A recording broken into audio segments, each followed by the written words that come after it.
এটা ৰিকুৱেষ্ট অসম চৰকাৰলৈ যাতে জুবিন গাৰ্গৰ সমাধিস্থল এনেকৈ নিৰ্মাণ কৰে যাতে যেনেকৈ শ্বাহজাহানে মমতাজৰ কাৰণে তাজমহল নিৰ্মাণ কৰিছিলে আজি প্ৰায় ইমান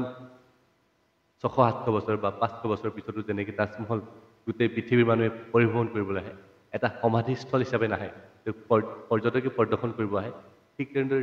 জুবিন গাৰ্গৰ সমাধিস্থলটো এনেকৈ নিৰ্মাণ কৰিব লাগে যাতে গোটেই বিশ্বৰ মানুহে গোটেই বিশ্বৰ পৰা পৰ্যটক আহে চাবলৈ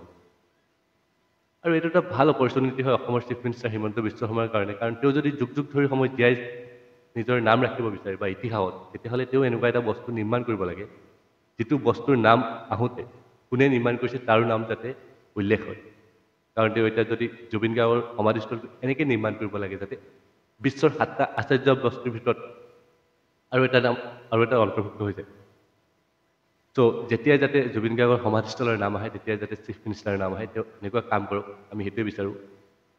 যাতে তেওঁ গোটেই বিশ্বই পুনৰ তেওঁ সমাধিস্থল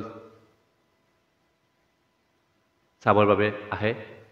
গোটেই বিশ্বৰ পৰা যাতে পৰ্যটক আহে অসমলৈ আজীৱন যাতে আমাৰ মাজত জীয়াই থাকে লগতে আমাৰ ষ্টেট বৰ্ডৰ স্কুলসমূহতো যাতে জুবিন গাৰ্গৰ পাঠ্যপুথি অন্তৰ্ভুক্ত কৰে জুবিন গাৰ্গৰ পাঠ্যপুথি মানে আমাৰ পাঠ্যপুথিসমূহত জুবিন গাৰ্গৰ এটা চেপ্টাৰ অন্তৰ্ভুক্ত কৰে যদি এজন কবিৰ কবিতাসমূহ যদি এড কৰিব পাৰে জুবিন গাৰ্গক এড কৰিব নোৱাৰা কোনো ডাঙৰ কথা নহয় আমাৰ পাঠ্যপুথিসমূহত